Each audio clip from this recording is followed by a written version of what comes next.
So Thanks. we have snoring dogs behind us. How you doing, everybody? Mark Kepp with campgroundviews.com. I hope your July is ending well. I know it's been absolutely insane out there as we all deal with this COVID crisis and this massive boom of new RVers coming into our space.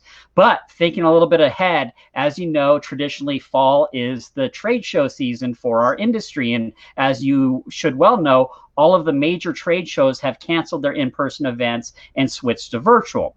Well, one of those events is actually a big one that was launched for the first time last year to huge success. I had the chance to attend it in Colorado. It was the Glamping Show USA, and it was really one of the best trade shows in our industry I've been to. And one of the owners of the show is here with us today. His name is David Korse, and he's planning something new with the Glamping Show USA this year. And I wanted to bring him on here to give you all some background and some insight. So just a little bit of groundskeeping here. So feel free to comment on Facebook. Remember, though, if you comment, I can't see your name. So if you want me to know who you are, say, hey, this is whoever. And don't say whoever, say your name. And post it so that I can read who it is. And then I'll read your question for them. So if you're interested in glamping, luxury accommodations, or just the whole idea of how to adapt your business to a new world, David's your guy to talk to about this stuff. So feel free to either chime in with the comments, or there's also a link, and actually I should post that up right now. I'm going to post up a link here real fast as David's introducing himself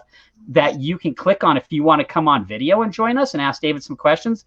Feel free to do that, and we will invite you and have a conversation. So with all of that, David, thank you for joining me today. Thanks for inviting me, Mark. How are you? Doing good. So this Glamping Show USA, last year was your first event. It was a massive success. I think you would agree with it. It was a huge success, great event, and you were fired up for this year, and then COVID hit. So what happened when COVID hit, and what's your road been to today? Yeah, last year was an unexpected surprise hit. We were very, very happy. We exceeded our objectives, and most importantly, our exhibitors and visitors both seemed to think we did a pretty good job and promised to come back. So we were thinking big stuff for this year and how much we were going to grow and how much better we were going to make it. And then COVID did hit. Everybody knows the story. So the long story short for us is we thought maybe October was going to be late enough to get past this a couple months ago before things kind of reversed direction on us a bit. And then we just found out last week that the venue we use is still being used as an emergency field hospital by the state of Colorado. So it isn't even available to us. And so like everybody else that does an event, we've had to reorganize and kind of pivot. And so October 13, 14, and 15 will be the first ever virtual Glamping Show USA. And we'll do everything digitally and online.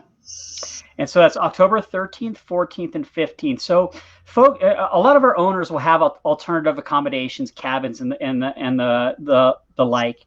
One of the big aspects of your show last year was actually talking about the topic of glamping in the U.S. So if somebody's hearing this for the first time and they're wondering, what's the difference between glamping and a regular show and why the Glamping Show USA, give us some background. What makes this unique and why is it special for this singular event? Sure. Well, for those who don't know, glamping has been around for quite a long time, much, much stronger in Europe than it ever has been here, although it's catching on very quickly here.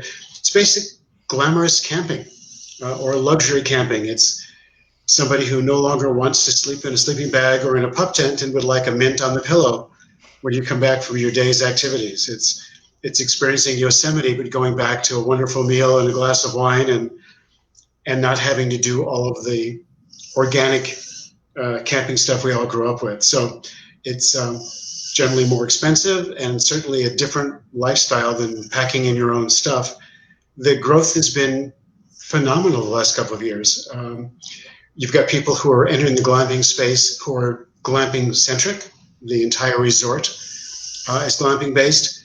You've got people doing an Airbnb kind of business where they have 20 acres, they're not using a few acres, and they're putting some structures up and creating their own business. And more we're seeing traditional campgrounds and RV parks who are embracing an opportunity to change both the demographic and the price points of some of the things they're selling and adding either converting or adding some glamping space to the mix for their constituency. So glamorous camping and all the stuff it entails.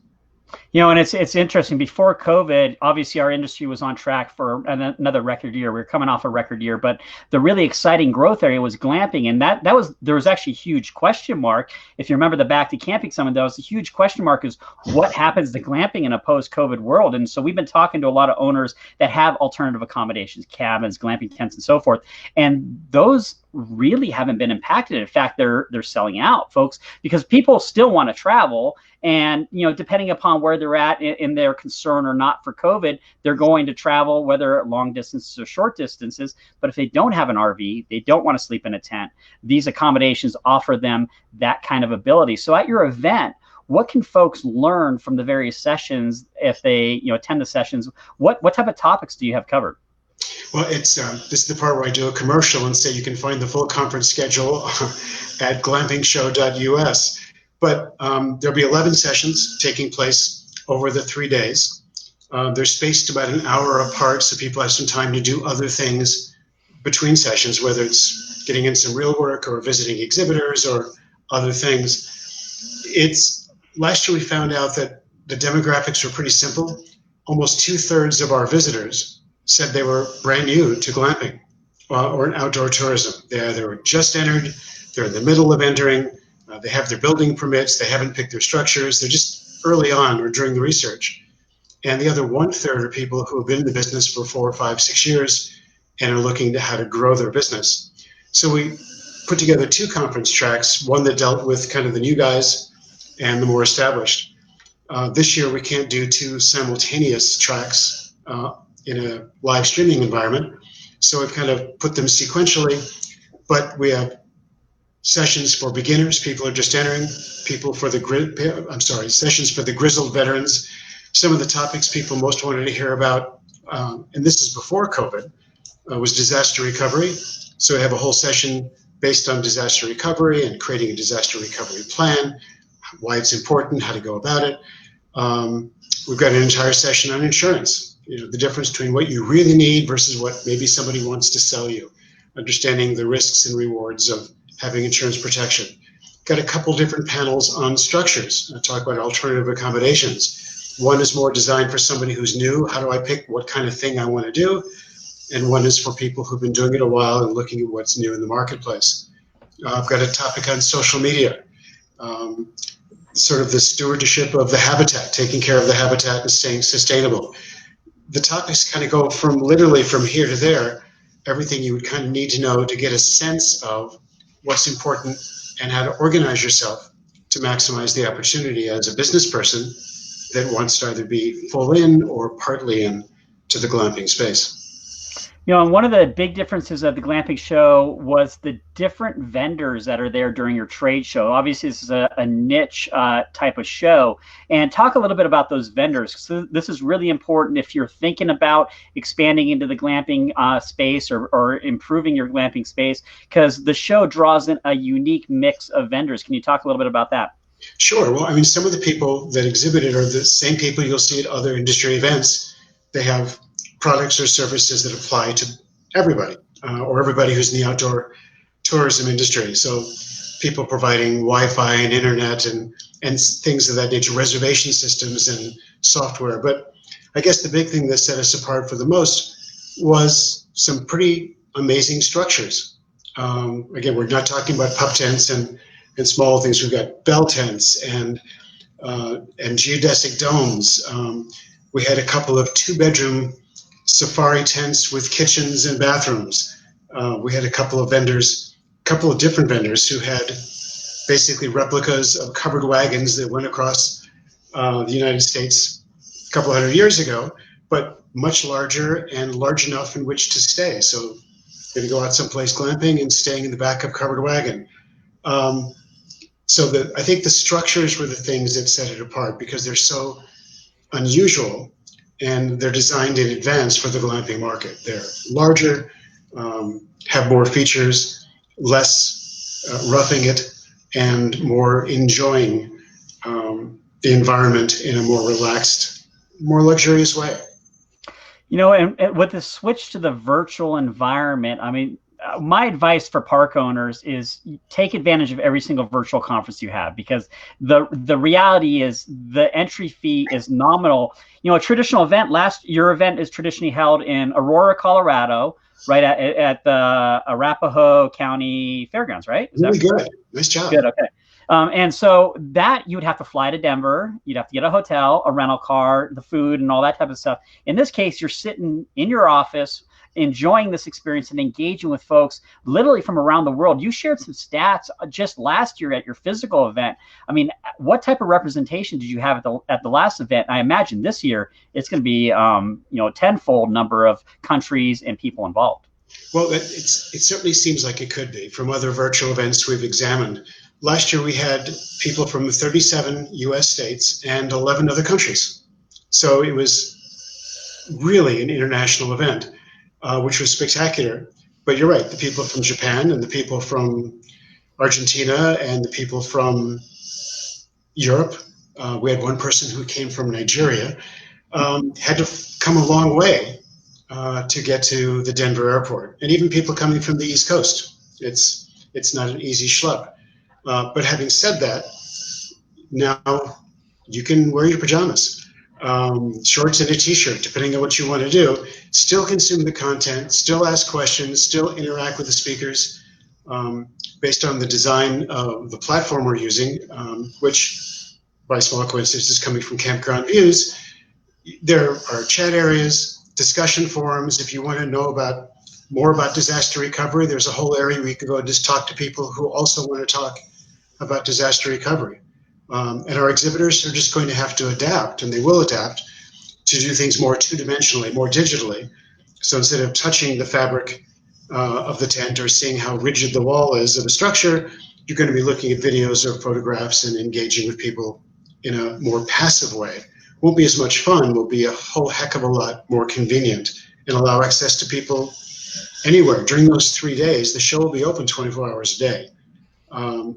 So whether you live stream the conference content or once the live streaming is over, we're going to archive and record, and we're going to leave those sessions up for another 2 weeks.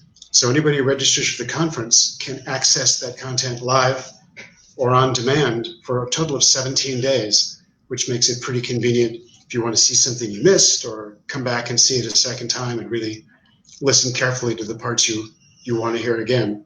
Same thing for the exhibitor areas. They'll be able to engage for those full 17 days as well. Only the 3 days will be live. So it should be fun. It'll be different. It's going to be an adventure for all of us because we haven't done it. I've been lucky. I've done a virtual event before with my other part of my career, but Glamping hasn't done it before. So fingers crossed, and we'll see how it goes. And this is the Glamping Show USA. It'll be October 13th through 15th of this year. So you can go ahead and I think your registration is now live at glampingshow.us. So glampingshow.us, not .com, .us. You can go there, get more information, add it to your calendar. My advice to you as an owner and operator is you've never had an opportunity like this to engage in a virtual environment with these experiences. This goes for ARVC, this goes for KOA. If you have the opportunity to join these events, register for the events. Your cost is nominal. In fact, if you talk to your accountant, it's a business expense. So you can write this off. It's not breaking the bank. It's very inexpensive to join. So October 13th or 15th, the Glamping Show USA. If you have glamping accommodations or you're thinking of installing glamping accommodations, or if you just want to figure out what's going on in the glamping industry, this is your event. And you've got some speakers there that are of real interest to our industry too. For example, Alyssa from Hip Camp, she's one of your presenters. Park owners should know who Hip Camp is. They are, technically either a competitor or an ally, but that's going to be one of the speakers at the event, correct? Yeah, Alyssa's talking about the stewardship of the habitat. We're all interested in keeping the planet in one piece, and she's going to talk a little bit about the responsibilities along those lines.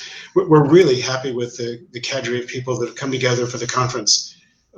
Have one speaker coming from the UK. Her travel expenses will be much less because she'll be doing this from home. We gave her the early sessions each day because it's later for her. She's about 7 hours behind Mountain Time. But yeah, I think each of the people talking is well experienced These are not sales pitches. They're not going to be talking about their own products or their own companies. They're going to be talking about the broader opportunities, the broader issues, the broader challenges. And as I said, they'll all be interactive. If you're doing them on a live streaming basis, you'll be able to ask questions and interact with other delegates. And as David noted, we're involved with it too with campgroundviews.com. We're going to be providing the back-end services. You're going to be hearing more about this event as we build up to it from my end. Hopefully we can get some of the speakers to kind of preview a little bit of their content and really trickle this in. We're back in this. I believe in the event. I know when I met David for the first time last year at his event, I simply went up and said, David, this thing's amazing. So, really excited to have the opportunity to bring this type of quality to our industry. So it's the Glamping Show USA, October 13th through 15th. You can go to glampingshow.us. David, I appreciate your time today and wish you the best as you build out to this event. Mark, thanks so much. Thanks for everybody who's watching.